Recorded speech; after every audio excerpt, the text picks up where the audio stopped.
Hi everybody, I hope you're doing well. Welcome back to Just Add Ginger and thank you so much for clicking on this video. Before I get things started on what I'm going to film, I'm really sorry that I haven't posted. It must be in a month and a bit now. I filmed before Christmas, Christmas came, it was busier than I thought it could be. And then it was New Year and my birthday, and it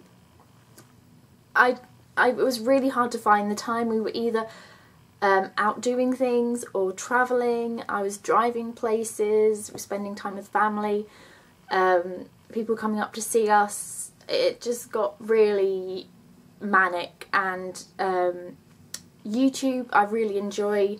I love my channel, I love my blog, but family, friends obviously come first, which is why it's only now on the 26th of January that I'm sitting down to film my first video of the year.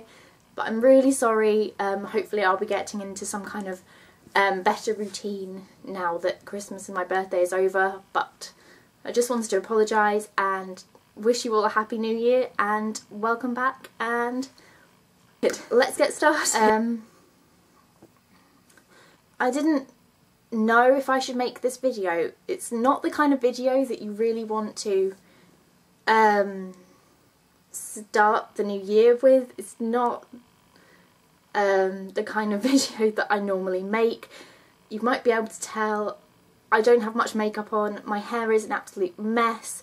I'm in like slouchy clothes. It's really early on a Monday morning, but I wanted to sit down and I wanted to make this video. This video for me is not about putting myself up for the camera. It's not about making myself look presentable. It's just about sitting down and talking and telling you my story. I don't even know how this is going to go. I don't really even know. I've not planned a script. I've not got bullet points. I just wanted to sit down and talk to you. If you follow my blog, which is justaddginger.co.uk, you will have read last week the post that I uploaded, and this video is hand in hand with what that blog post was about. It was a very difficult blog post to write. It has been nearly 9 years coming. I've never spoken about this to anyone, really, unless you're one of my really close friends or you have been with me when I was going through it. You wouldn't know this about me. So basically, I'm going to take you back to 2006. So that was quite a long time ago. 2006, I was just about finishing up my first year of university. I went to university in Wales. I studied creative writing. Decided to fly the nest as far as I could so that I could gain as much independence as possible. Let's give some context. I've had a really good year at uni. I've got a lot of friends. I've had a lot of fun. And then something goes horribly wrong. And I start to go to the gym. Not often. I remember going once with two people that I knew, I was friends with. One was my boyfriend at the time, and I had never really done much exercise since finishing off at my dance school, which I went to when I was younger. And I've got a snotty nose, of course. I've got a snotty nose in the video. I really liked going to that gym. I liked the rush of endorphins that it gave me. I liked the way I felt afterwards. I liked how much looser my left arm and my left leg were. So I finished up for the summer. My course finished really early. I didn't have exams. I was home June, maybe end of June, and I joined the gym where my parents live. I joined a gym, and I went to the gym probably 3-4 times a week. I went to the gym, I went swimming, started to tone up, you know, lose a bit of weight. That you know, that was fine. I wasn't, you know, I went to university, and I wasn't overweight at all. I was a healthy weight, but I wasn't healthy. Like, I didn't do much exercise. I ate junk food all the time, like you, I don't know, most of you, if you're at university, you probably know what it's like going out in the evening, coming back, making yourself, well, for us it was chips and gravy and pizza and cheesy chips and everything like that. So yeah, I went to the gym, started to lose weight, started to feel really good about myself. I was probably like the fittest, like fitness wise, that I've been ever, just because I did such a range of exercise. But hand in hand with that, I started to eat a bit less. This was a long time ago for me, so I can't really say what the change was, but you know, I drank a lot more water, so I mean, I didn't snack as much. I just started to eat less, basically, and I started to lose a lot of weight. I'm trying to think back, like, how far. This was a long time for me to remember. I'm getting older now, so it's harder for me to remember things that aren't standout points in my life. That, you know, this was a period of time, and the days, you know, were only a few that I can remember. I think I was about 9 stone 7 or something when I was at uni, and I remember there was this one day I do remember. I was at the gym, and there was a weighing machine, and I went and I weighed myself, and I was 8 stone 13, which, that's a big difference in terms of weight and the period of time that I lost it in. But you know, I thought that was fine. I mean, I didn't feel any different. I just felt in myself, I didn't feel any different, you know, in terms of the weight. I felt really good about myself. I felt really strong. I felt really just really good, I think. But I started to eat less hand in hand with that, and I continued to lose weight very quickly, and my parents started to notice, my friends started to kind of notice. I obviously saw it, but I couldn't really see what was happening to me. And this is so hard to talk about even now, because I've never talked about it before to the world, but I want to, so I'm sorry if I get upset, but it's really important that I make this video for me. If it's not your cup of tea, I understand if you don't want to watch anymore, but I have to do this for myself. I lost more weight. I was barely eating anything at all. I'd save it up for when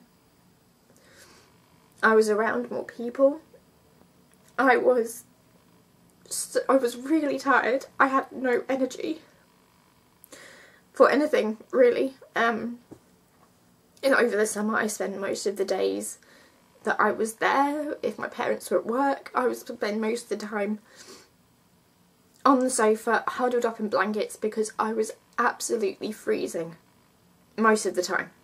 And I'm a cold person. I get cold really easily, even in the height of summer, even now, because I don't have a lot of weight surrounding my ribs and around my boobs, so that's where it hits me first, and then the coldness just spreads. But this was another level of coldness. I could be wearing 5 layers of clothing. I know it's a bit extreme, but you know what I mean, like layers and layers of clothing, and I was still absolutely freezing. And I don't really know where I thought that there might be something wrong with me, but I think deep down I must have known that there was something that was going on, because it just wasn't me, and I could see that I was changing. I mean, I'd been a size 10, 12 at university, and now my mum was taking in clothes that were a size 6, and even a size 4 was starting to get a bit big for me, which seems so crazy now, but back then I don't know. I really don't know. It just seemed like it was kind of not. I got used to it, I think. It got to a point where my parents were just noticing more and more how I was, and I think even my boyfriend at the time had mentioned what he thought was wrong with me, but I was just like, I poo-pooed the idea. I was just, oh no, I'm fine, I've been to the gym, I'm eating healthier. But one day I kind of, it's so hard for me to remember what was going through my head, but I went to the doctor. My childhood doctor, who's been my doctor for since the year dot in my case, and I said, listen, I think there's something wrong with me. I don't know, but I think I might have an eating disorder. And he told me, he told me, he said, you know, there was something going on.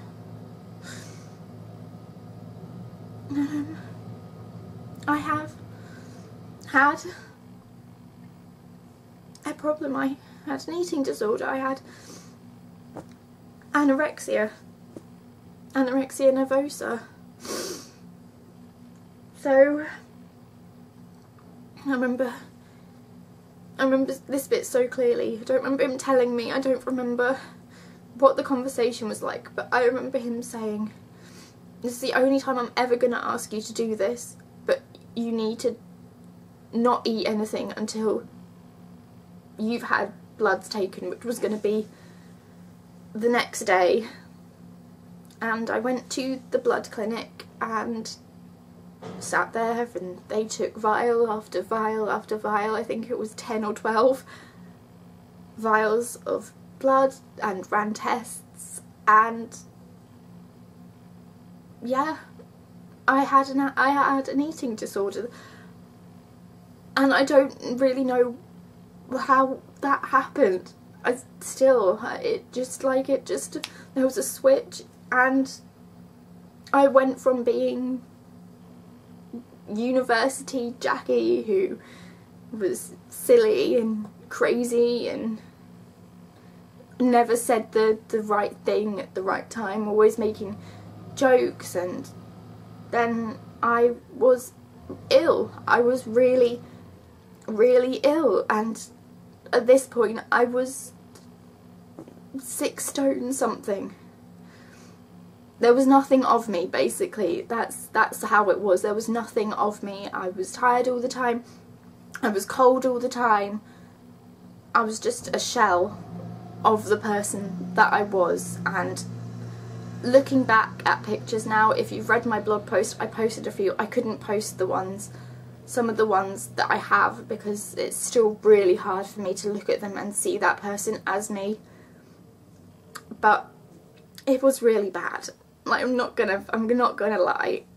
It was bad. It was really bad, and I don't know how they let me go back to university, but I did. I went back in my second year, and I went to such a great university. I had to tell all my friends, because I had no family close by. So I had to tell that, for, you know, so that everyone knew, so that, you know, I wasn't pussyfooting around the issue. Some of my friends reacted really shocked. Some of them, as I got in contact with them over, like, just before I went back, and I said, oh, I need to tell you something. Some of them thought I was pregnant. Some just reacted, you know, not treating me any differently. Just one friend in particular, who knows who they are, I don't know if they're going to watch this, but told me to just man up and have a bacon sandwich.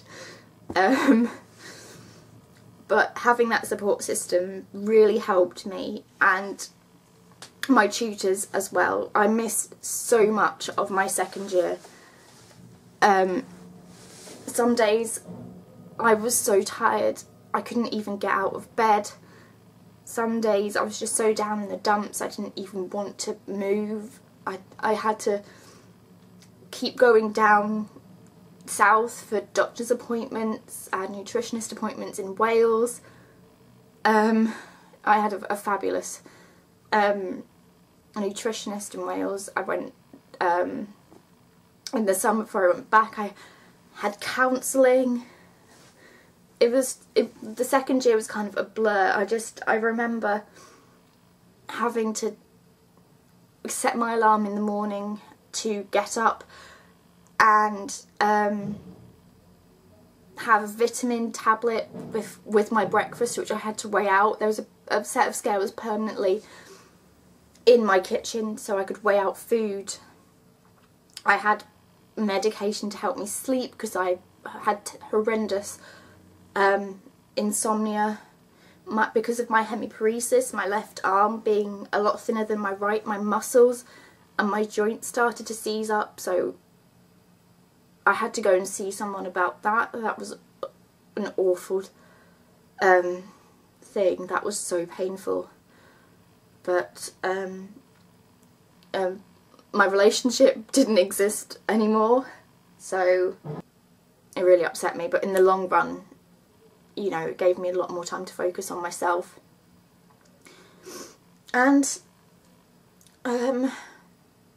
my nutritionist and, you know, the doctors were amazing, and I kind of started to become more of me again. Being back at uni, I think, was the best thing that I could have done, because I had the distraction of work to do, and if I wasn't in uni, I carried on with my writing, which was really therapeutic for me. I went to go and see my tutors to keep them informed of what was going on, and, you know, they just gave me the time that I needed to do the work.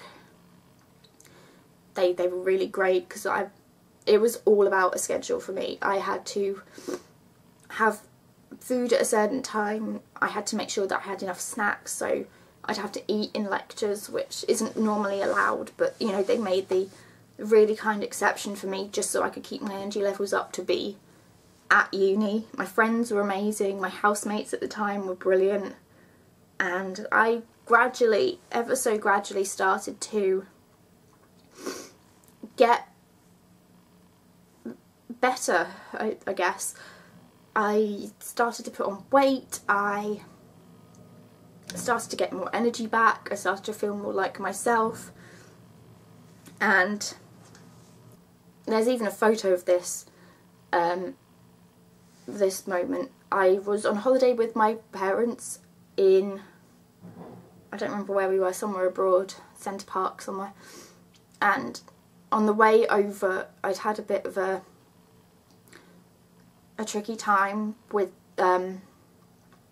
food, and I remember phoning my nutritionist on the ferry to talk to her, and we got there and, you know, everything was pretty much the same. And then one day I just was sitting on the floor in the little living room area, and all of a sudden something in me just said, I don't want to do this anymore. I want to eat something. And I had a bag of treats that I had, because I had to give, sorry, I've got a snotty nose, I'm sorry, I don't care. I had a bag of treats that I would have as snacks, and I just went over to that and I practically ate the whole bag, and I felt disgustingly sick afterwards, and the fullest I've ever been, what I had ever been at that point. And that was the turning point. I mean, eating, it wasn't the same, but I've started to accept food again. And in the February 2007, was it 2007? I don't even remember, but I remember it being February. I reached a much better weight. In the February I felt like I could do it. I felt like I could get better, and a lot of the health issues had gone. I was sleeping again, which was amazing. You know, I was starting to eat proper food. I could eat meals with my housemates, which is something I hadn't been able to do in a long time. And it just started to get better from there. But then it went a bit too far, and where you know, food had been my enemy, now food was my best friend, and I started to shovel it in. You know, it got to a point where I knew that I was okay, and I knew that food was alright, and I would just eat everything. I would not know when to stop. And there was one car journey in particular that I remember, I don't remember when it was, and I was going home with my mum. She was driving in the car, and I made her stop at nearly every single service station because I just wanted to eat food. And that sounds horrendous, but I ate so much. I don't even know how I managed it. There was a whole pack of mince pies, a 6-pack, and like 10 chocolate bars. It was ridiculous. But my system was obviously telling me that I needed it, so I just ate it.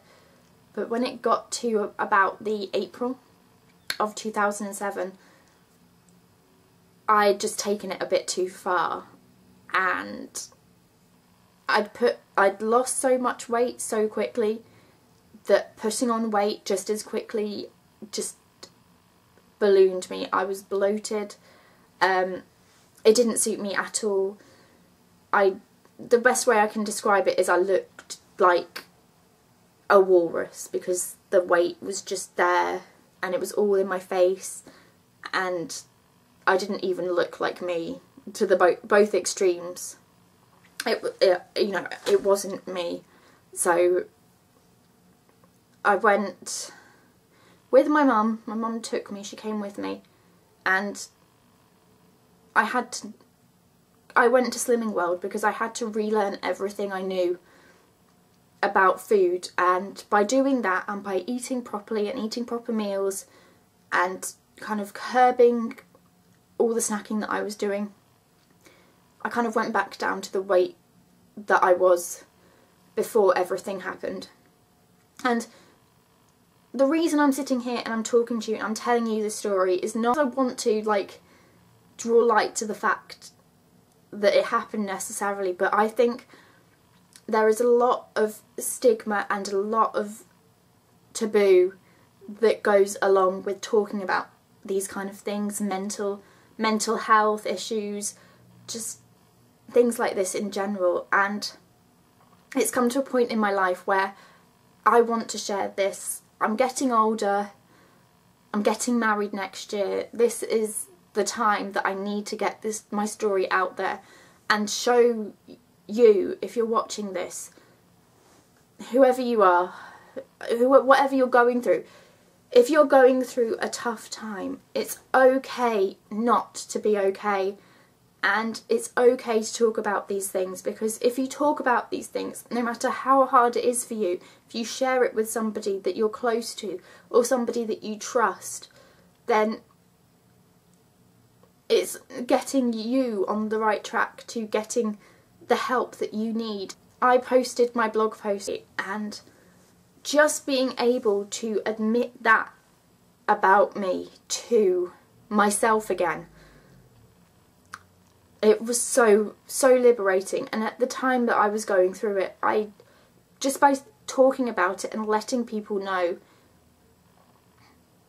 I didn't feel like I was fighting alone. I didn't feel like I was by myself. Obviously it's a really personal thing, you know, if you're going through something, if you're, you know, struggling with an illness or, you know, other issues, you are fighting it yourself. But by telling people, I felt like I had an army of people who were on my side and who were rooting for me, and that I could turn to if I needed to cry, if I needed to laugh, if I needed to talk about it, if I needed to be distracted, if I needed help. Just having those people there, knowing they were there for me, was just the best feeling. I'm not gonna lie, it's some days even now are really hard fighting, you know, the demons of my past, especially now that I'm on the wedding countdown has properly begun now.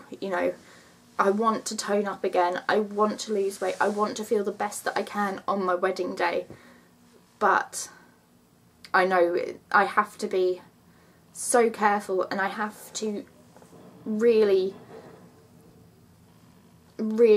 just power through everything that I'm feeling, because there is no way that I would ever let myself get caught up in everything like that again. And, you know, if I'm having a bad day, that's okay. You know, I talk to my fiance, I talk to my mum, I talk to people who will just listen to me. They won't understand, you know, because you can't get people into your head to know how you're feeling. But just by having that support system there, it's just such a relief on my conscience and my feelings. And if you're going through a hard time, you need people there for you. And all I can say is, you know, just keep on fighting through it, keep on going. You can make it through whatever you're going through, and you will come out of it, and you will be so strong, and you will feel so amazing. And, you know, you might not be able to talk about it to everybody, you might not want to talk about it to everybody, but there are people out there who will be able to listen to you and will be able to help you in whatever way you can and whatever way you need it. You don't have to feel like you have to keep it all inside. You really don't. It's so important to talk about these things, but the taboo that we have, that some people feel that they can't talk about their problems, they have to keep it inside. It's not a healthy thing to do. And I hope that by sharing my story and by putting it out there and talking about it, I hope that will show people. I mean, I'm filming this, I don't know who's going to watch it, I don't know who's going to see it, but I don't care anymore. This is something that I went through, and this is something that I came out the other side of, and I just want everybody to know that they're not alone, and there are people who can help you, and you just have to stay strong and be brave and speak out and know that It's okay to do that. And I don't even know if this video made any sense. I don't even know what you're all going to think of it, but... And I'm sorry if I look a mess, but I just had to film it and share things with you. This is my story from my perspective, my own experiences. Everyone's different. But please just know that you're not going to be in anything that you're going through alone. No matter how big, no matter how small, there will be somebody out there who you can turn to.